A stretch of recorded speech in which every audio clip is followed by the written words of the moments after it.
adolescente ativa. Já estamos gravando, Francilei. Você pode iniciar quando desejar. Já estamos transmitindo pelo Facebook, pelo YouTube. Sem rebeldia. Pode me responder como é que tá o seu dia amanhã? A gente vai eu, você, Ronaldo. Muito boa noite a todos e a todas. É um prazer enorme recebê-los mais esta noite para mais uma reunião de capacitação para os conselheiros tutelares. Gostaríamos de destacar aqui a presença das participantes pela plataforma Zoom. É um prazer tê-los conosco e também os nossos amigos que estão nos acompanhando pelo YouTube. Aproveitem e façam a sua inscrição no @doutora Damares Moura e acompanhem as ações que a nossa deputada vem fazendo e vem desenvolvendo. Vamos passar agora algumas orientações para que o nosso programa tenha um bom desempenho. Mantenha seus microfones desligados para que eventuais ruídos em nossos ambientes não interfiram em nossa reunião. Interações, comentários e perguntas são bem-vindos e devem ser realizados pelo chat. Solicitamos que todos se identifiquem em nosso chat com o seu nome, a sua cidade e a entidade que representa. Participar deste evento ao vivo com sua câmera ligada será entendido como autorização do uso de sua imagem, que poderá aparecer na gravação.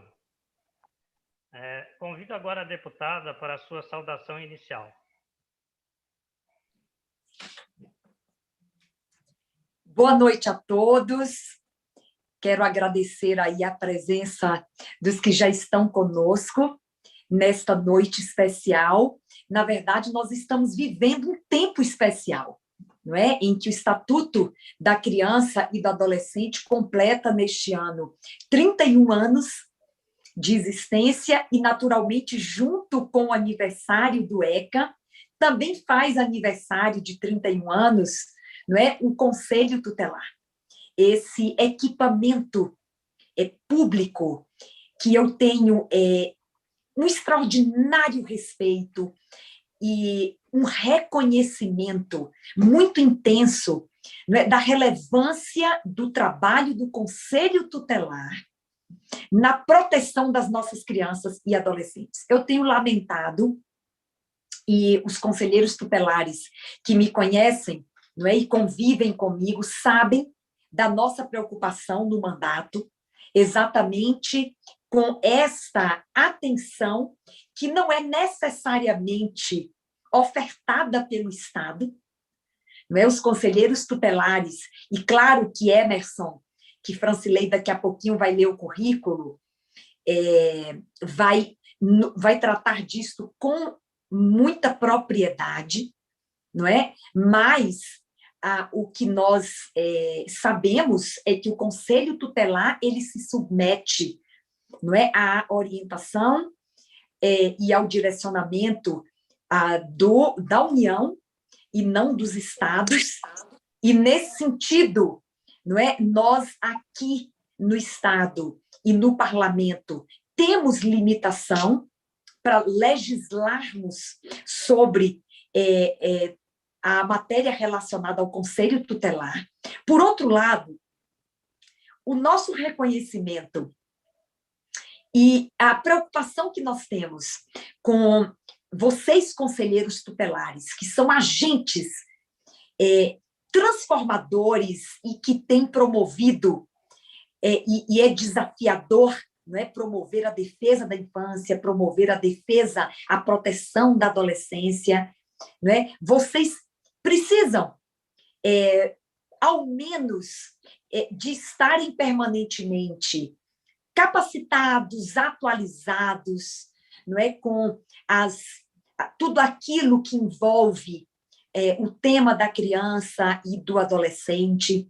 Então, a gente entendeu que, através da Frente Parlamentar de Combate ao Abuso e Violência Domésticos, que é uma frente parlamentar que eu criei aqui na Assembleia Legislativa, pela primeira vez nós temos uma frente parlamentar com este tema, aqui na Assembleia Legislativa, né? Nós entendemos que, a partir da frente, que tem como um de seus pilares e ações a capacitação de indivíduos que estão lidando com o tema do abuso e da violência domésticos. Dentre estes estão os conselheiros tutelares. E como nós recebemos, e sempre recebemos no gabinete conselheiros tutelares que nos trazem, né, as dificuldades, os desafios, temos conversado com conselheiros tutelares que são capacitadores e que são nossos parceiros e que estão nesta luta juntamente conosco.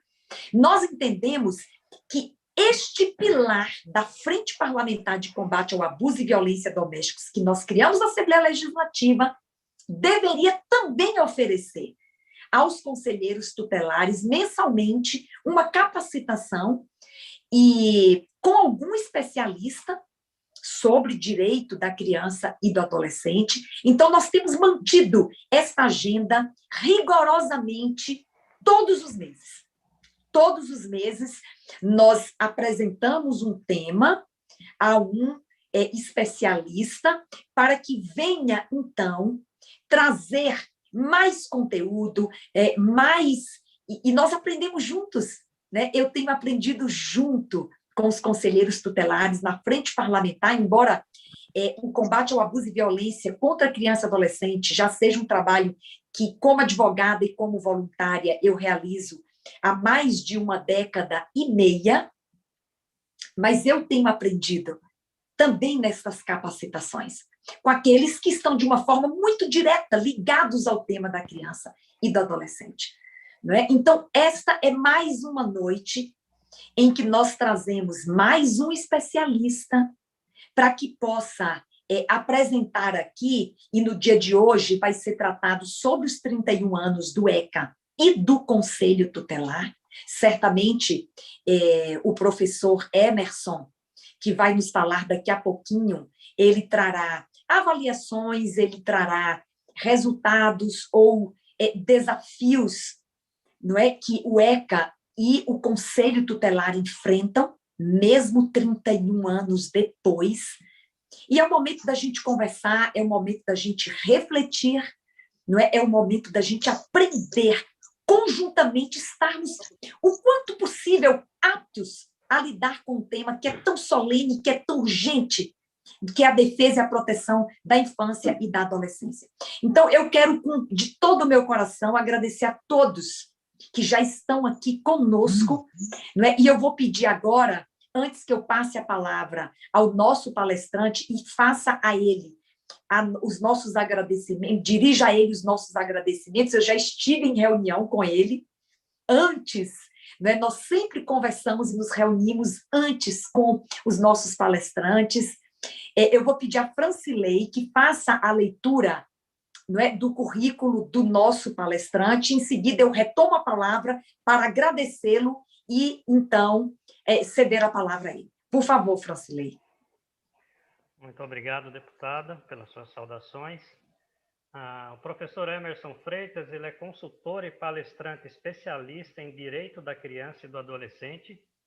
Ele é pós-graduado em Direito da Criança e do Adolescente pela Faculdade da Região Serrana do Espírito Santo, bacharel em Teologia pela Unifil Londrina, Paraná, administrador de empresas pela FUNEC Contagem, Minas Gerais, diretor jornalista do jornal Viver, jornal de circulação região de Buritama, São Paulo, e professor e diretor da Escola Viver EAD.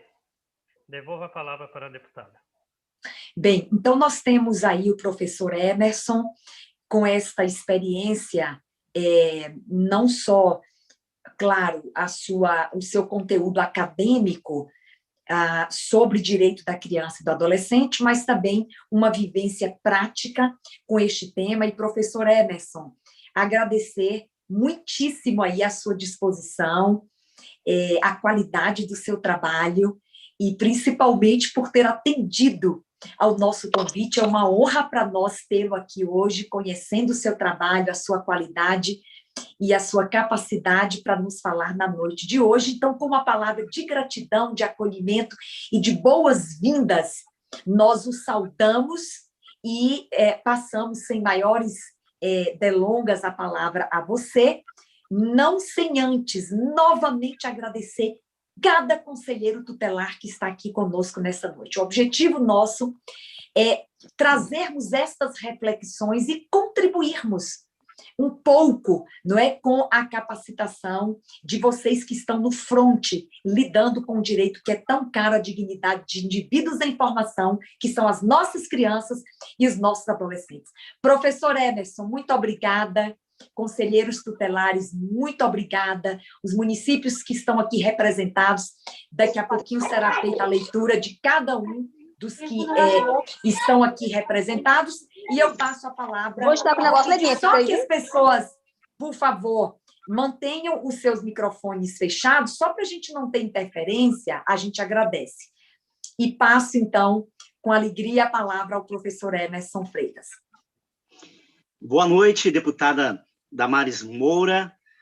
Muito obrigado por essa oportunidade. Eu agradeço de coração ao convite da senhora, também a Francilei Alves, né, ao Saulo, que está aí também em toda a técnica, toda a logística aí desse trabalho, a todos os conselheiros tutelares do nosso Brasil. Na verdade, esse projeto é para o estado de São Paulo, mas nós temos alcançado, né, outros municípios, Brasil afora, outros conselheiros tutelares, e a todos os atores desse grande sistema de garantia de direitos humanos de crianças e adolescentes.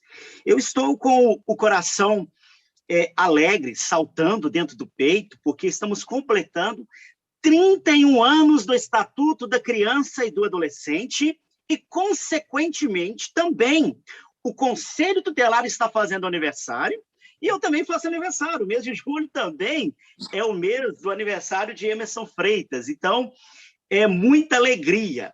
Mas eu quero confessar que há uma pequena tristeza no meu peito, porque 31 anos de Estatuto da Criança e do Adolescente e 31 anos do Conselho Tutelar, e nós ainda não conseguimos falar, nós não conseguimos explicar para a sociedade o que somos como instituição, como Conselho Tutelar, o que é esta lei fabulosa, essa lei fantástica, né, que é o Estatuto da Criança e do Adolescente.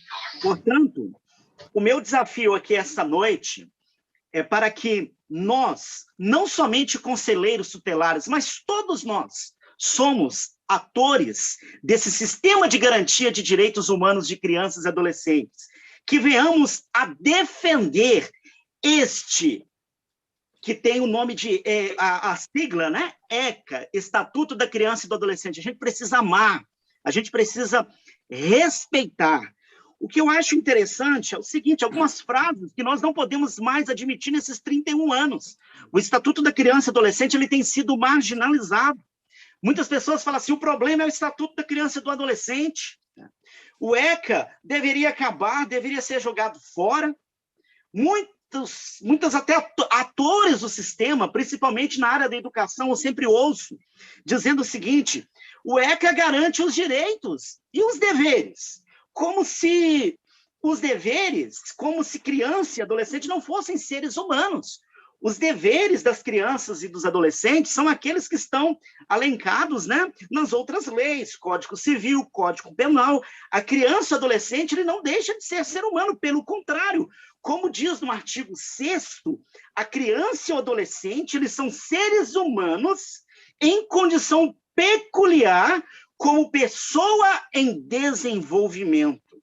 Então, temos que acabar com esse preconceito descabido sobre o Estatuto da Criança e do Adolescente, em falar que o Estatuto da Criança e do Adolescente protege isso, aquilo. Eu nem gosto de usar os termos pejorativos que muitas pessoas usam, e nós precisamos amar e respeitar esse que eu chamo de o grito dos inocentes. Sabe por quê?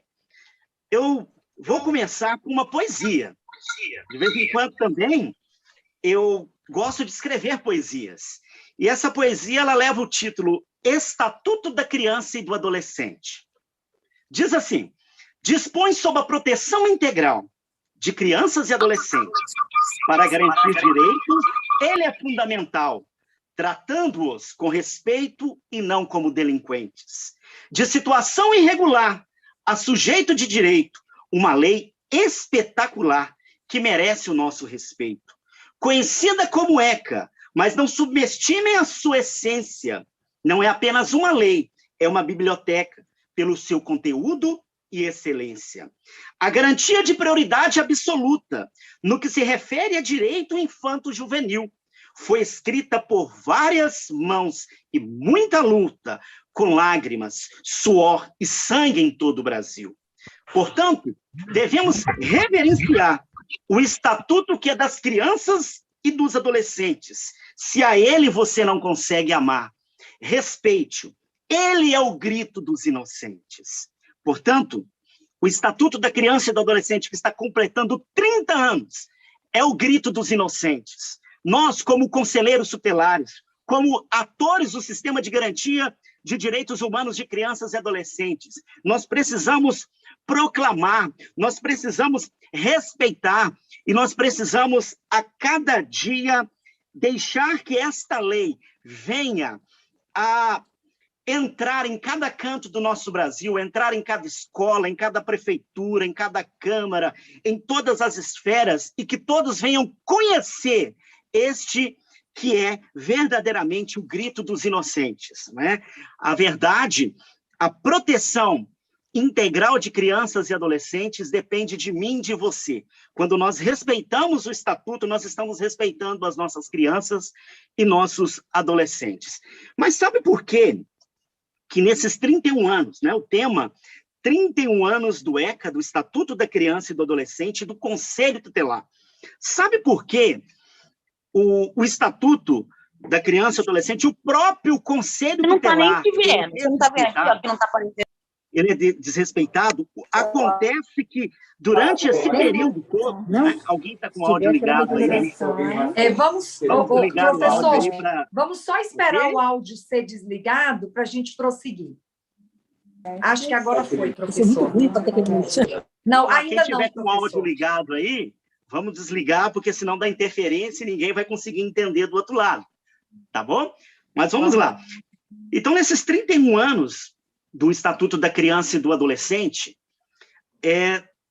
a temática da criança e do adolescente hoje se mistura com aquilo que sempre foi propagado, que a criança e o adolescente são pessoas que ainda não são seres humanos na sua totalidade. A gente vê que antigamente a criança e o adolescente não tinha muito valor. Há culturas que a criança e o adolescente não tem valor algum. E hoje, no Brasil, o Estatuto trouxe uma cultura diferente.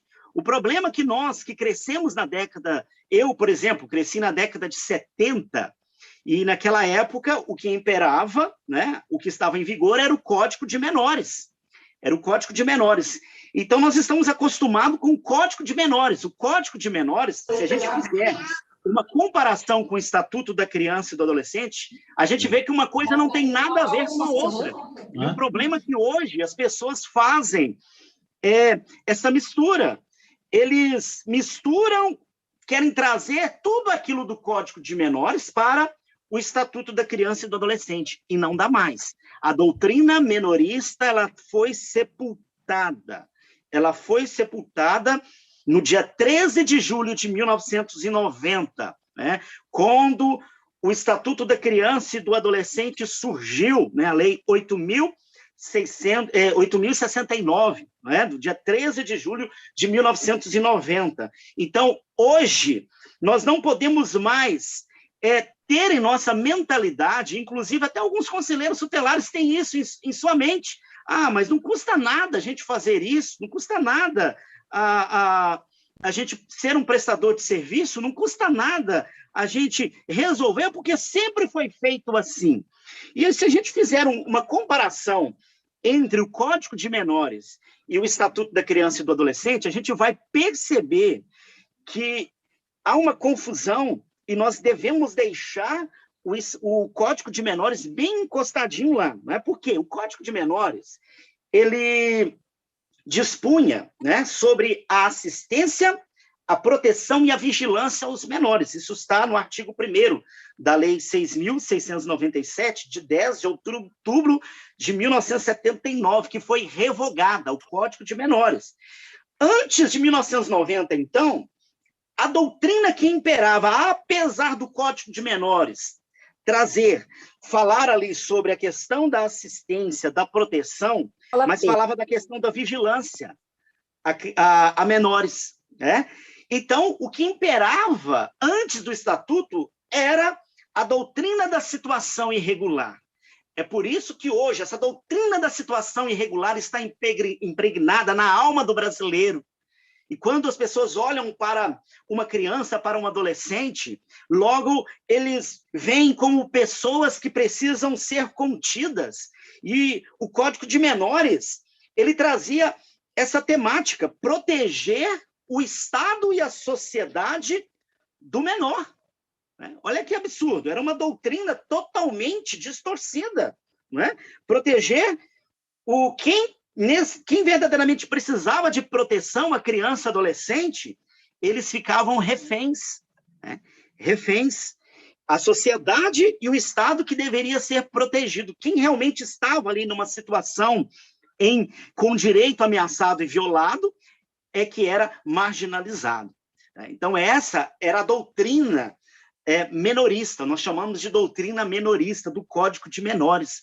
Agora, o Estatuto da Criança e do Adolescente, ela veio como uma lei de vanguarda, uma lei que hoje é exemplo para todo mundo, uma lei maravilhosa, uma lei onde existe um ou outro ponto que precisa ser melhorado, sim.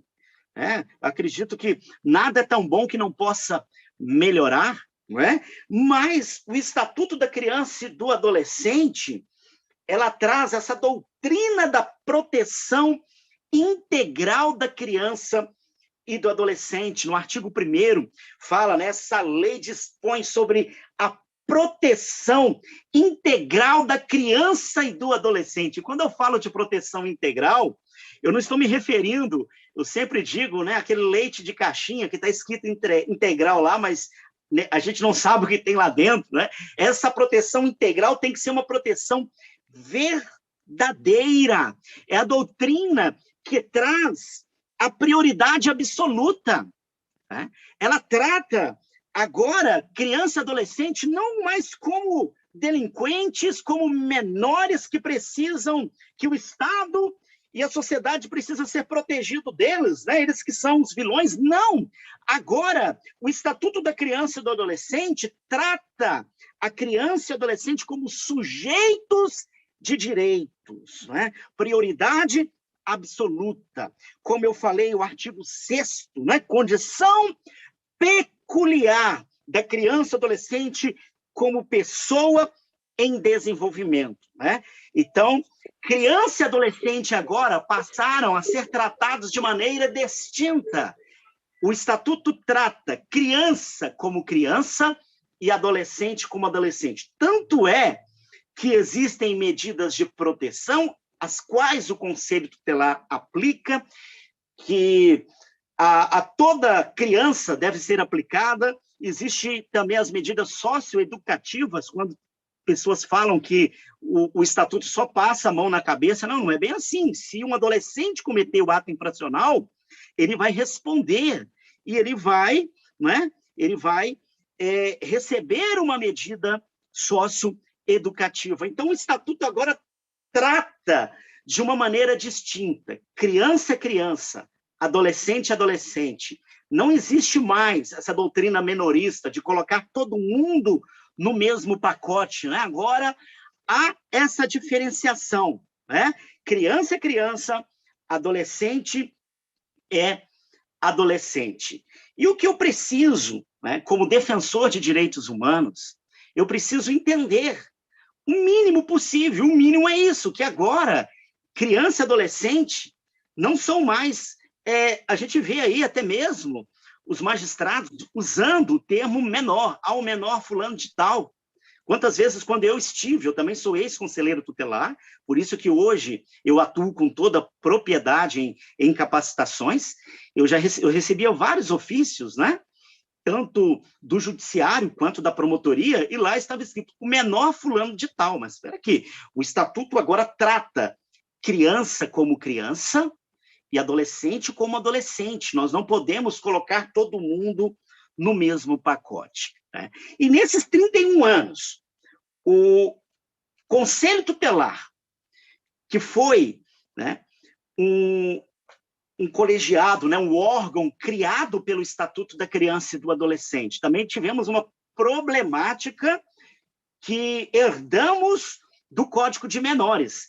Lembra daqueles agentes do judiciário que chamavam de comissário de menores? Alguns lugares eles se exaltavam e se auto-intitulavam de juízes de menor, né? Tem muita gente que acha que o Conselho Tutelar substituiu aquele comissário de menor. Não! Aquele comissário de menor, né, foi extinto, não existe mais aquela pessoa que ficava repreendendo criança e adolescente. Hoje, existe o Conselho Tutelar. O Conselho Tutelar, dentro do Estatuto da Criança e do Adolescente, tem uma definição linda do que é o Conselho Tutelar, qual o papel do Conselho Tutelar, o que ele é, né, a sua natureza, a sua missão. Está lá no artigo 131, que diz assim: o Conselho Tutelar é órgão permanente e autônomo, não jurisdicional, encarregado pela sociedade de zelar pelo cumprimento dos direitos de crianças e adolescentes definidos nesta lei. Então, o Estatuto hoje criou, né, hoje que eu falo, de 90 para cá, 31 anos, o Conselho Tutelar.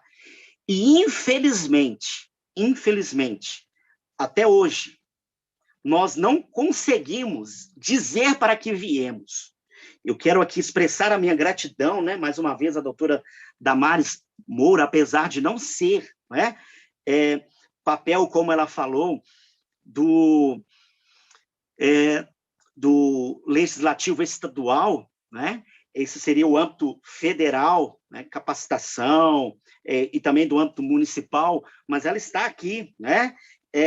Promovendo esse espaço para que possamos aprender um pouco mais, né, sobre o Estatuto da Criança e Adolescente, sobre esse órgão tão importante que é o Conselho Tutelar. Então, não dá mais para a gente não entender. Tem conselheiro tutelar que ele não sabe a sua atribuição, ele não sabe o que está fazendo dentro do Conselho Tutelar, então fica difícil. Se eu não sei para onde eu estou indo, qualquer caminho serve, e qualquer caminho vai me levar à distorção das minhas atribuições. E o pior de tudo isso, quando eu não sou um conselheiro tutelar atuante, um conselheiro tutelar eficiente, direitos de crianças e adolescentes continuam a ser violados, ameaçados, crianças e adolescentes são revitimizadas, e o que acontece assim, que para muitos, até mesmo na sociedade, fala assim, não, do jeito que tá bom. Mas não está, o Conselho Tutelar ele precisa assumir o seu papel, já não dá mais, são 31 anos de distorção, 31 anos, a qual o Conselho Tutelar ele vem tentando dizer o que ele é para a sociedade, para o poder público. A gente vê que é uma pressão muito grande, até mesmo da própria segurança pública, as polícias, o próprio judiciário e a própria promotoria, né? O próprio Ministério Público, às vezes, não sabe dizer o que é o Conselho Tutelar, entender o real papel do Conselho Tutelar. E dentro desse artigo 31, nós conseguimos encontrar aqui a definição plena do Conselho Tutelar. E a gente consegue distinguir aqui, eu não vou conseguir aqui esmiuçar tudo, né? Mas aqui fala sobre a natureza do Conselho Tutelar e a missão. Aqui fala que o Conselho Tutelar ele é um órgão. E como órgão, ele não é um serviço. O Conselho Tutelar ele não existe para suprir a carência ou a ausência do serviço público. Correto? Então, se você é conselheiro tutelar e você efetiva política pública, se você é um prestador de serviço, você está prevaricando, você está usurpando função pública alheia, porque o Conselho Tutelar, ele não está, não, nós estamos aqui, nós vamos ajudar. Um exemplo, a criança precisa de um transporte, não é o conselho tutelar que deve fazer o transporte. Não é o conselho tutelar que vai fazer um relatório social. Quem vai fazer o transporte? Existe o departamento de transporte no município, existe dentro, muitos municípios, dentro das próprias secretarias, existem os departamentos de transporte, da saúde, do social. Ele precisa de um atendimento dentro da assistência social. O conselheiro tutelar, ainda que ele seja assistente social, ali ele está como representante da sociedade para zelar pelo cumprimento do direito da criança e do adolescente. Então, ele não está ali para ser um assistente social. Então, em suma, o conselho tutelar, ele precisa ser, né, atraído novamente para a legalidade. Ele precisa, como o meu amigo, né, Luciano Bertiarte diz, ele precisa ser arrastado para o centro da legalidade. Né? Eu aproveito, né, para dizer que o conselho tutelar, ele não é aquilo que a sociedade pensa que ele é. Ele não deve ser aquilo que a sociedade quer que ele seja.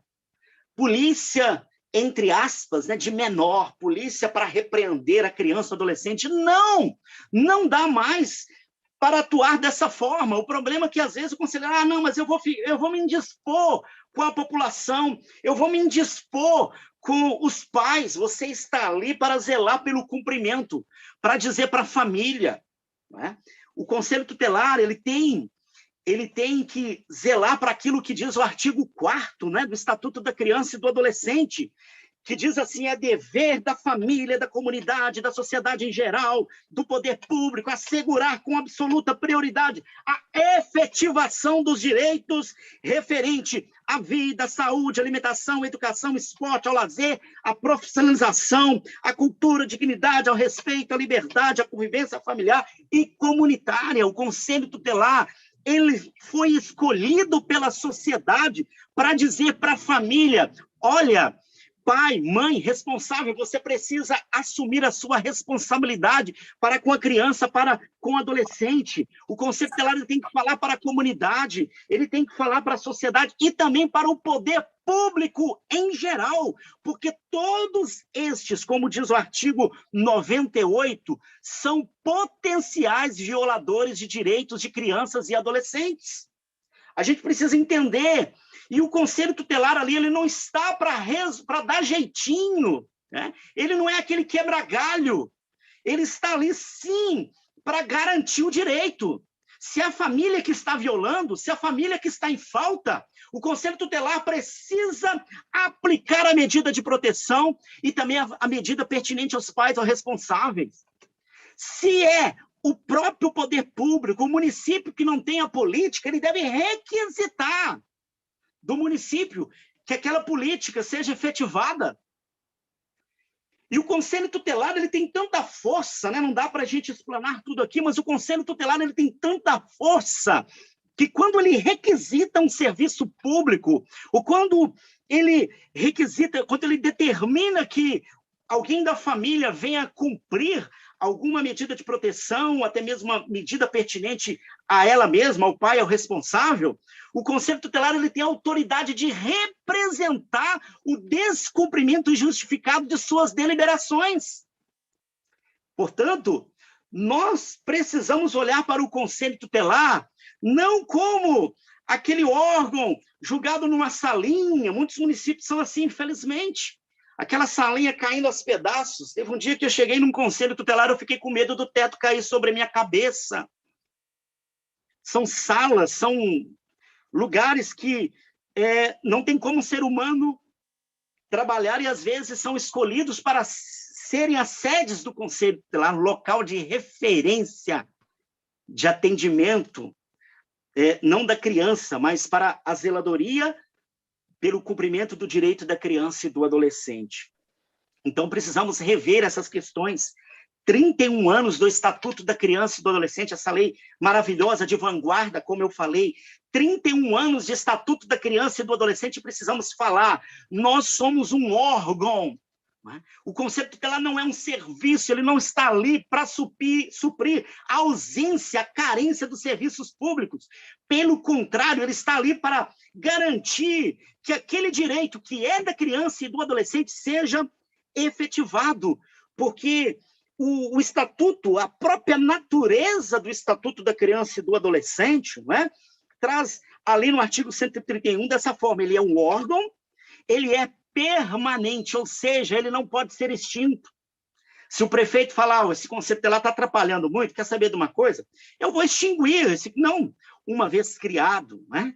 Ele não pode ser extinto, ele é permanente, ele é duradouro, ele é autônomo. O que é ser um órgão autônomo? O Conselho Tutelar, no que tange as deliberações, as suas decisões, dentro da legalidade do colegiado, tem autonomia, não depende do presidente do CMDCA, não depende do prefeito, não depende de vereador, não depende de ninguém. O colegiado, ele foi eleito para, dentro do exercício da sua autonomia, aplicar medidas de proteção, deliberar, não é? Aplicar qualquer outra medida ou alguma atribuição a ele, alencada, né? A ele atribuída dentro ali do artigo 136, e temos também outras atuações, né? Dentro de todo o estatuto, existem outras atuações do Conselho Tutelar que não estão somente no 136, que são as suas atribuições. Então, ele é autônomo, ou seja, a decisão do colegiado é soberana, ele tem o poder de decidir. O Conselho Tutelar é não jurisdicional, ou seja, ele não se mistura ao judiciário. As demandas que são para o judiciário, como conflito de interesses, guarda, pensão alimentícia, tudo aquilo que o próprio Estatuto da Criança e Adolescente atribui ao judiciário é do judiciário. E o Conselho Tutelar ele deve fazer aquilo a qual ele foi vocacionado para ser. Ele é um órgão não jurisdicional dentro da legalidade das suas atribuições. E ele também não se mistura ao judiciário, e ele também não está vinculado e nem subordinado ao judiciário. Isso também é interessante.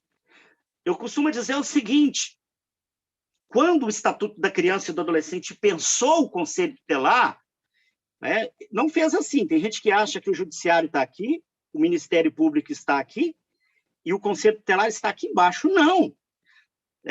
Claro, nas suas devidas proporções, o Judiciário está aqui, né, o promotor está aqui, a promotoria, o Ministério Público está aqui, né, e o Conselho Tutelar está aqui. Está aqui, os três, cada um tem a sua atribuição, cada um tem o seu valor e cada um deve ser respeitado de acordo, né, com aquilo que o Estatuto determina.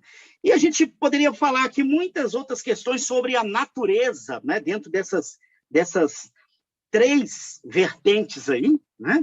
É um órgão permanente, autônomo e não jurisdicional, né? Mas nós vamos ficar por aqui no que tange a natureza do Conselho Tutelar. Agora, essa definição do artigo 131 traz também, diz sobre a missão.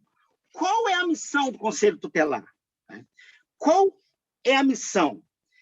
Ele é encarregado pela sociedade de zelar pelo cumprimento dos direitos da criança e do adolescente definidos nesta lei.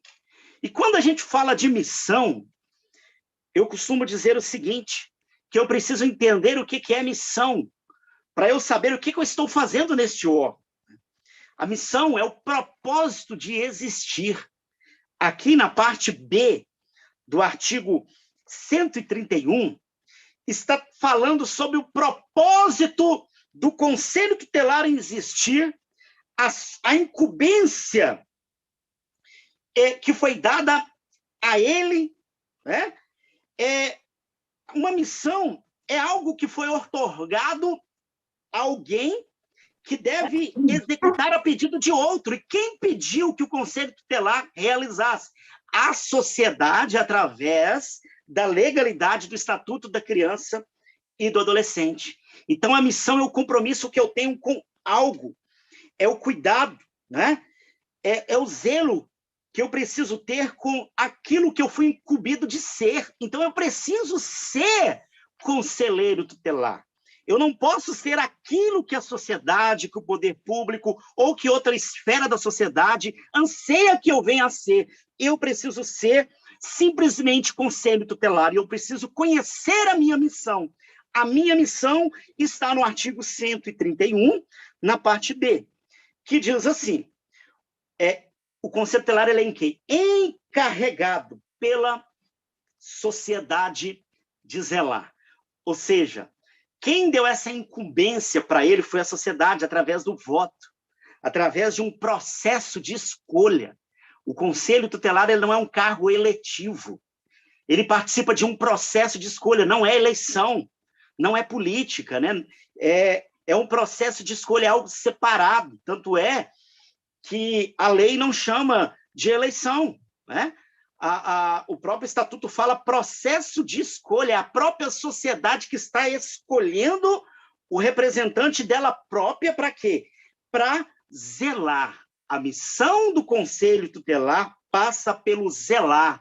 Zelar o que é? Cuidar. Né? É cuidar. Esse cuidado com amor, com afeto, com carinho. Né? Zelar é você realmente ter esse propósito, né? Dentro, não deixando sair, né, para as distorções que estão aí afora. Então, eu zelo. O zelar, ele é proteger, é cuidar, é vigiar. Aí eu costumo perguntar, então o conselho tutelar, ele zela, ele cuida de crianças e adolescentes? Não! Nós precisamos observar o que diz aqui a lei. Zelar pelo cumprimento dos direitos de crianças e adolescentes. Ele zela pelo cumprimento. O conselho tutelar, até mesmo na definição, né, e na sua própria aqui, onde diz a sua missão, precisamos tomar cuidado, porque senão achamos que o conselho tutelar é um cuidador. Durante muito tempo, todo mundo achou que onde estivesse criança e adolescente, o conselho tutelar precisaria estar ali presente, precisaria estar ali para garantir o direito, para efetivar o direito. Na verdade, o conselho tutelar não é ele que efetiva o direito. Quem efetiva o direito é a família, a célula matre, é a comunidade, é a sociedade, é o poder público. Agora, se todo mundo falhar, aí o conselho tutelar entra e diz, família, você está falhando. Comunidade, sociedade, vocês estão falhando. Poder público, você está falhando. Então, isso tem que entrar em nossa mente, isso tem que descer para o nosso coração e temos que entender que o conselho tutelar ele tem o compromisso com a zeladoria do cumprimento dos direitos de crianças e adolescentes. Ele zela, ele protege, ele cuida para que aqueles que verdadeiramente têm que efetivar os direitos o efetivem. É simples assim. O conselho tutelar, ele não é os olhos do juiz, do promotor, disso, daquilo. Ele é os olhos da sociedade, tá certo? Olhando, observando e garantindo o cumprimento do direito da criança e do adolescente. Foi a sociedade que o encarregou, que o empoderou, que deu esse poder para que ele pudesse ser este órgão de vanguarda. Por isso que as pessoas não entendem o conselho tutelar.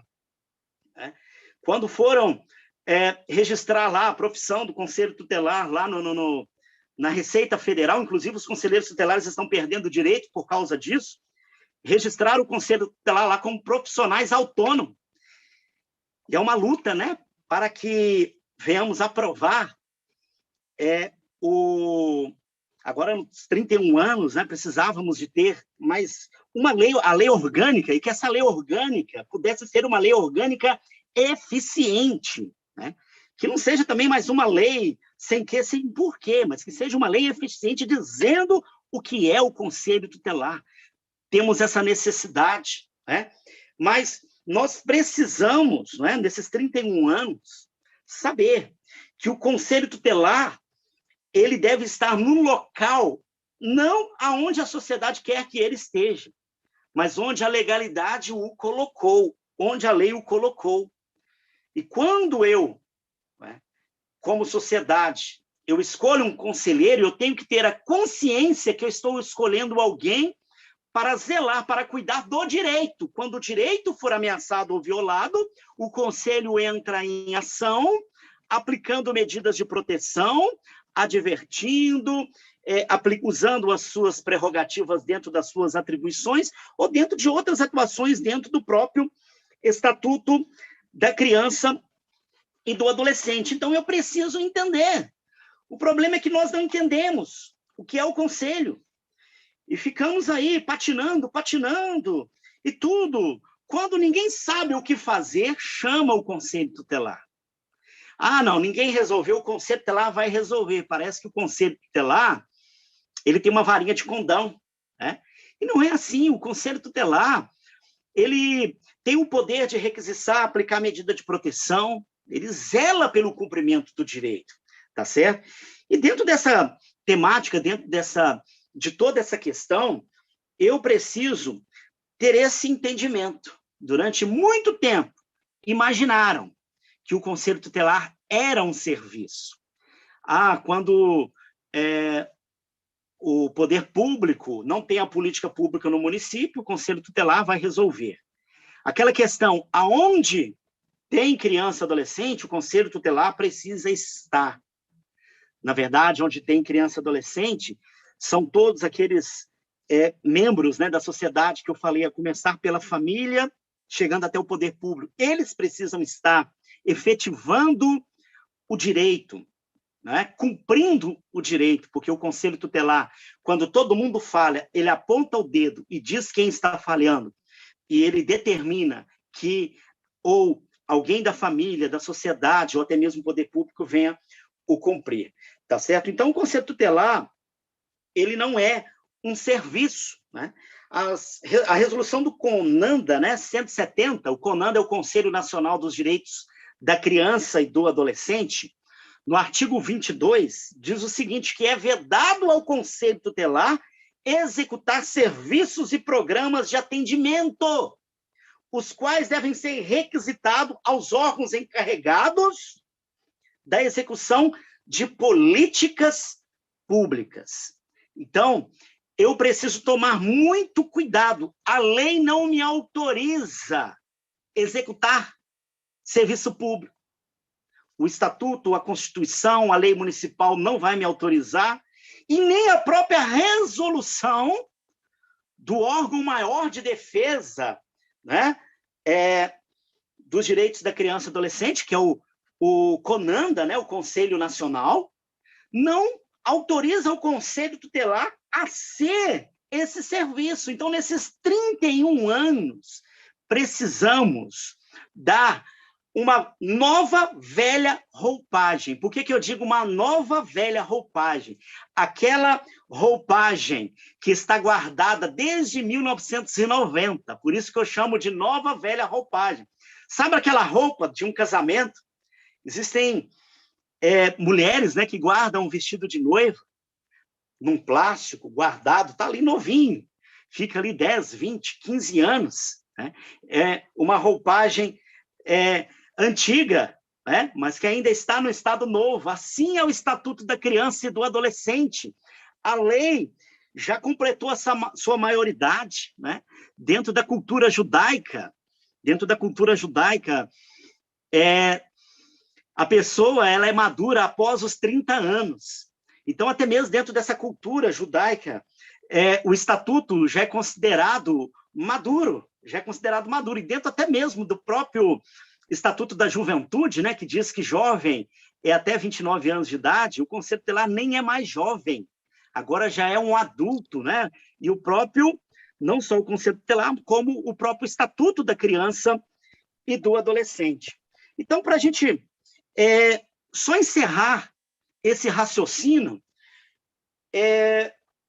eu quero refletir com você sobre o artigo 262, para a gente entender o que é o Conselho Tutelar.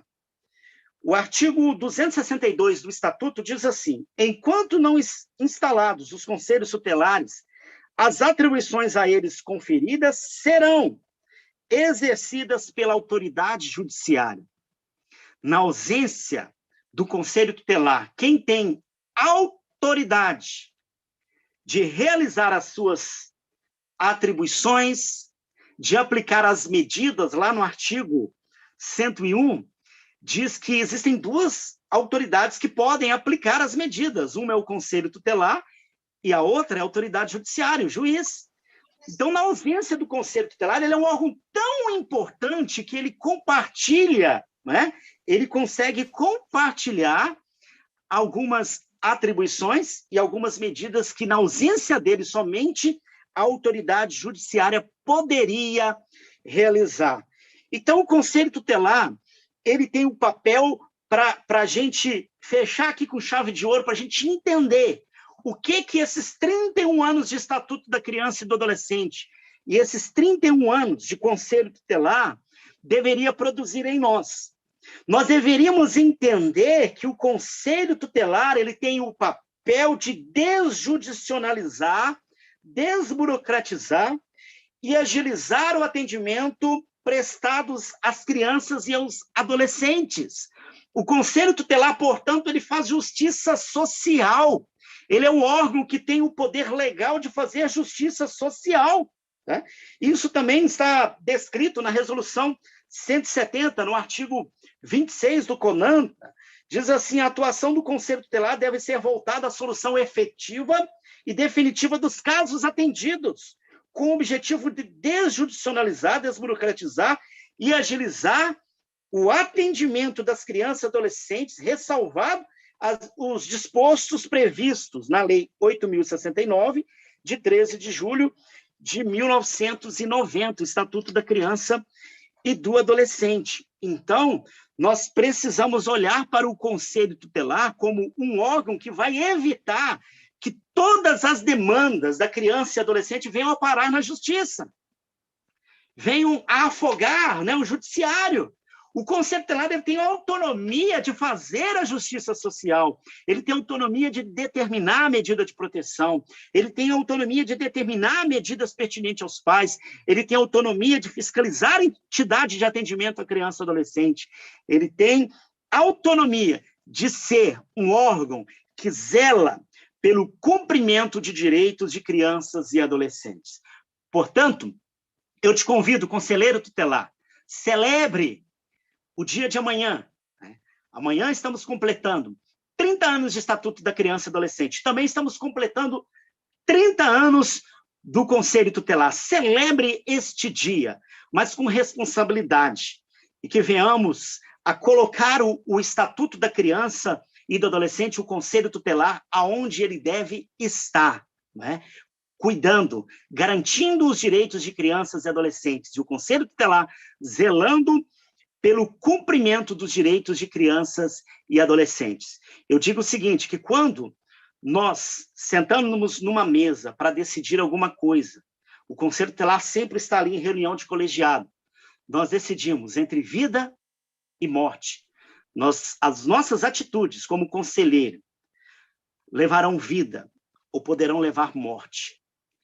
Às vezes, a nossa omissão, o desconhecimento da lei, já garante que uma criança irá morrer, que o direito vai deixar de ser garantido. Portanto, temos que atuar com responsabilidade, decretando vida. O Estatuto da Criança e do Adolescente é uma lei que veio para produzir vida em nossas crianças e nossos adolescentes, tá certo?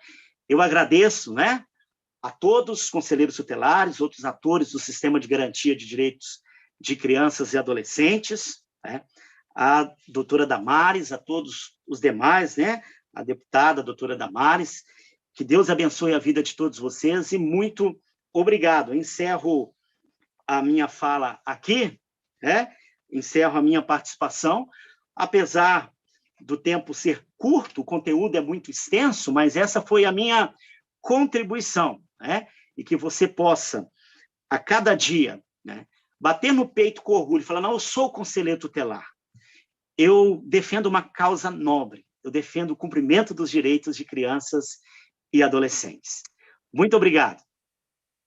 Vamos Professor voltar com... Emerson, Oi. Eu estou muito impressionada, primeiro com a qualidade da sua exposição, depois com o entusiasmo, a autoridade com que você fala deste assunto é a autoridade de quem conhece a teoria e de quem conhece a prática.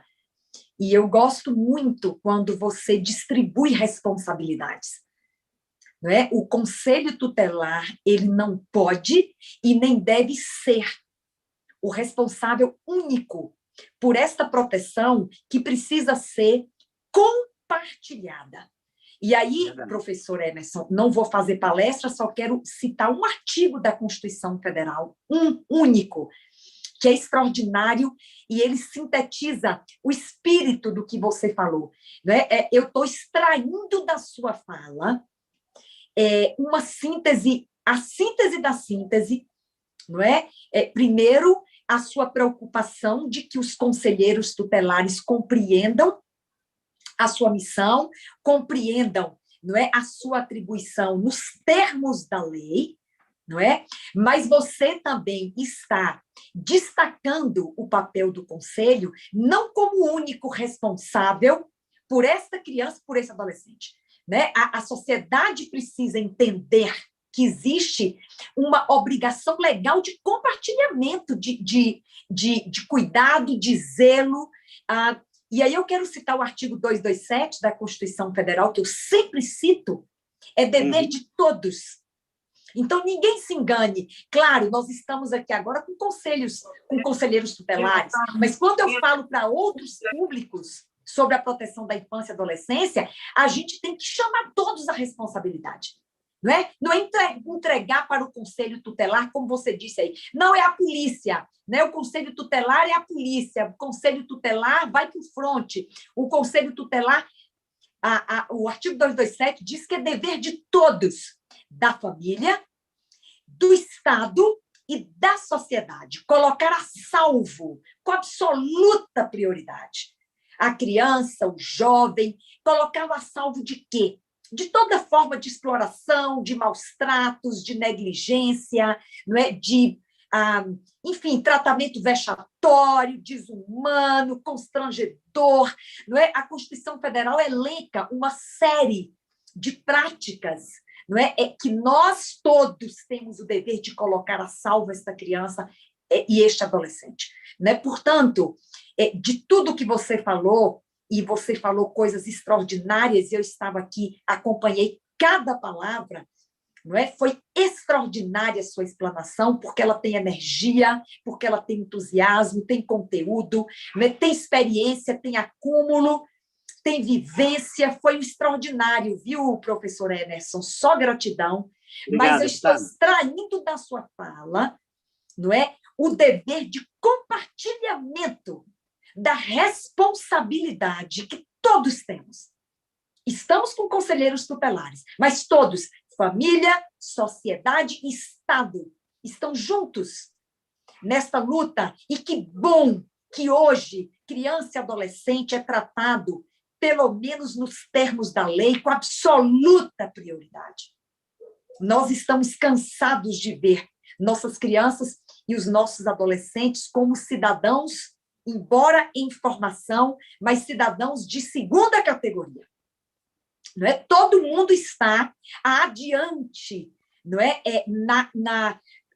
Vamos dizer, na fruição de direitos, todo mundo está adiante das nossas crianças e adolescentes, que são indivíduos absolutamente vulneráveis, não é? Sem autonomia de vontade, indivíduos em formação e pelos quais nós, não é, precisamos lutar e somos responsáveis por eles, todos. Eu tenho um filho de 12 anos de idade, não é? E eu tenho, como mãe, que assumir o meu dever como família de colocar meu filho a salvo dos tratamentos desumanos que são elencados na nossa Constituição Federal e, claro, no Estatuto da Criança e do Adolescente, que está fazendo aniversário, o Conselho. E eu quero aqui agora parabenizar cada conselheiro tutelar. Receba do nosso mandato o reconhecimento que vocês são merecedores.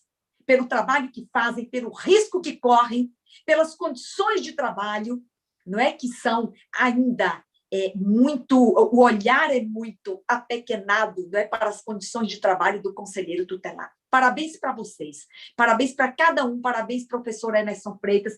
Eu vou passar a palavra para Francilei, para ele fazer o agradecimento dele, e depois Flávio fará o destaque de algumas autoridades e alguns municípios. A gente não tem condição de declinar todos, porque a gente tem gente de outros estados, mas alguns foram, enfim, identificados, e Francilei vai usar a palavra para agradecer, Flávio para apresentar, e eu farei o encerramento desta noite.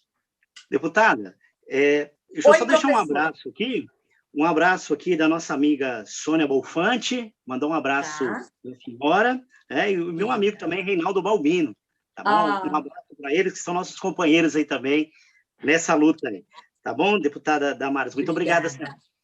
Obrigada, professor Emerson, são nossos amigos também. Reinaldo Balbino é um querido amigo, parceiríssimo de primeira hora, e Sônia também.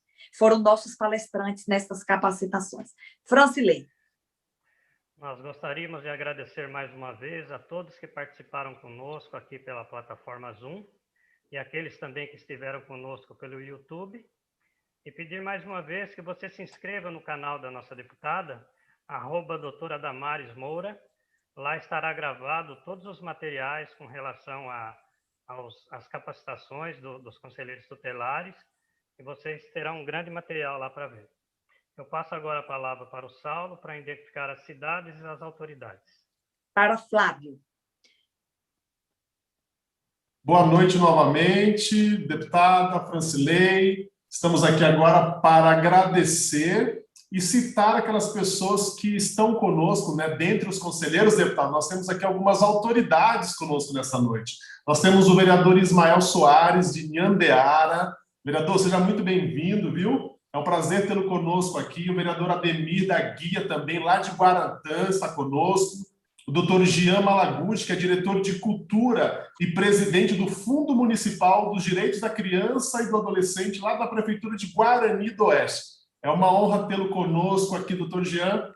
Adalberto Mello, também vice-prefeito de Guarani do Oeste, também está conosco aqui nesta noite. O Sidmar Porto, ex-vereador lá de Catanduva, seja muito bem-vindo também aqui conosco.